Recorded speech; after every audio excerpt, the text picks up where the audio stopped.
3월 26일 쿠사다시 마지막 날인데 왠지 아쉬웠다. 볼만한 건 다 봤다고 생각했는데 그래도 이곳을 떠난다니 아쉬웠다. 그래서 아침에 쿠사다시 해변가로 버스를 타고 갔다. 길고 긴 해변이다. 관광객이 하나도 없고 한적하다. 물은 너무나도 아름답고 맑았다. 너무 좋았다. 이곳을 안 들리고 쿠사다시를 떠났으면 얼마나 아쉬웠을까 싶다. 아무것도 없이 그냥 많은 가정집, 그리고 모래해변, 그리고 바다. 저 멀리서 산으로 보이는 국립공원. 나는 너무 좋았다. 가정집들은 많은데 사람들이 없었다. 해변가에서 아들 둘과 놀고 있는 남자를 만났다. 그 남자와 얘기하는 중에 부인이 왔다. 그 부인은 부동산을 한단다. 우리를 자기 집에 초대했다. 자기 집이 흰색이라 백악관이라고 농담했다. 유쾌한 여성이다. 이런저런 얘기를 했다. 그들은 부동산 관리인들이었다. 여기에 가정집들은 많은데 사람들이 없는 이유는 사람들이 집을 사놓고 여름에만 사용한단다. 자기 포함 소수만 1년 내내 산댄다. 그래서 7월, 8월 빼고는 꼭 유령마을 갔다. 그들은 정부를 욕했다. 데모를 하고 싶어도 하면 가정이 파괴되고 감옥에 썩는다고. 한 번은 남편이 페이스북에 터키 정부에 관해 부정적인 말을 한 것으로 인해 경찰에서 조사를 받았다고. 정부에 대해 할 말이 많았다. 그 집 앞에 정부한테 속한 공원이 있는데 전 주인이 일부러 소나무를 잔뜩 심었단다. 여기서는 소나무와 올리브는 함부로 절대 못 자른단다. 그것도 아주 소수의 예외가 있긴 있는데 만일에 소나무 때문에 집에 햇살이 안 들어온다고 하면 그거는 소나무를 벨 권리를 주어진다. 그 남편이 한국의 태극기 부대에 대해 물었다.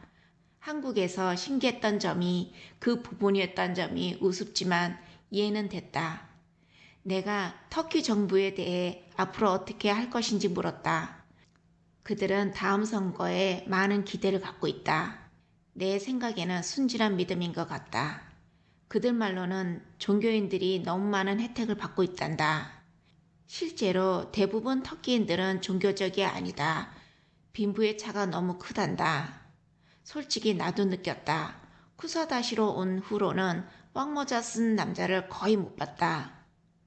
그들은 대학교에서 호텔리어로 교육을 받았고 그 일을 하다 2007년에 부동산 관리업으로 전환했다고 했다. 참 똑똑하다. 집이 화목하고 아이들에 맞춰진 집이다. 마당에 개, 닭, 앵무새가 있다. 그 남성의 어머니를 위해 일부러 1층 집에 산다.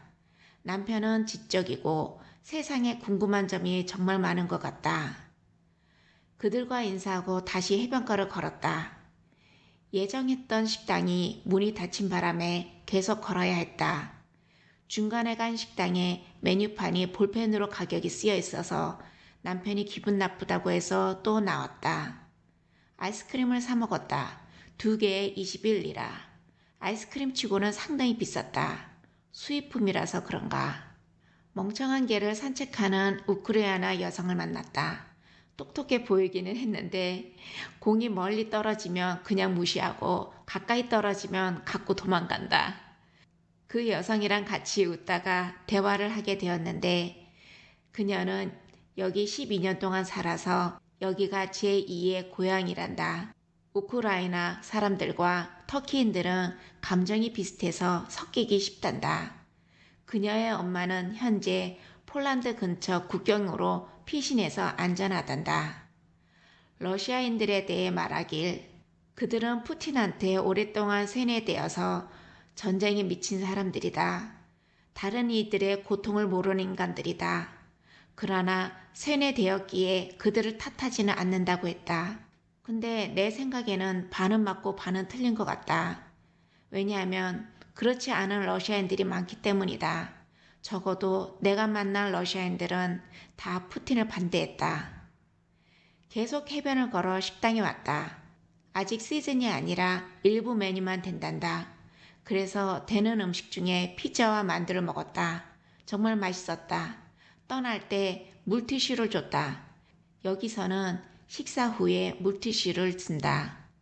구경하다 보이는 사람한테 부탁해서 그의 집에 가서 화장실을 쓰고 집 수리에 대해서 이런저런 얘기하고 다시 길을 떠났다. 철기 수리공한테 길을 묻자 우리가 예상했던 버스 정류장이 이제는 그곳에 없단다. 다른 길을 알려줘서 길을 걷는데 너무 멀어서 다른 현지인들의 도움으로 차를 얻어 타고 버스 정류장까지 왔다. 그런데 버스 표시가 전혀 없다. 그냥 일반 가정집 앞이다. 이렇게 해놓으면 동네 사람들 아니고서야 어찌 알겠나. 참 어이가 없다. 여기에 실제로 버스가 오는지도 걱정되었지만 주변에 걸어다니는 사람한테 묻는데 다들 버스가 온단다.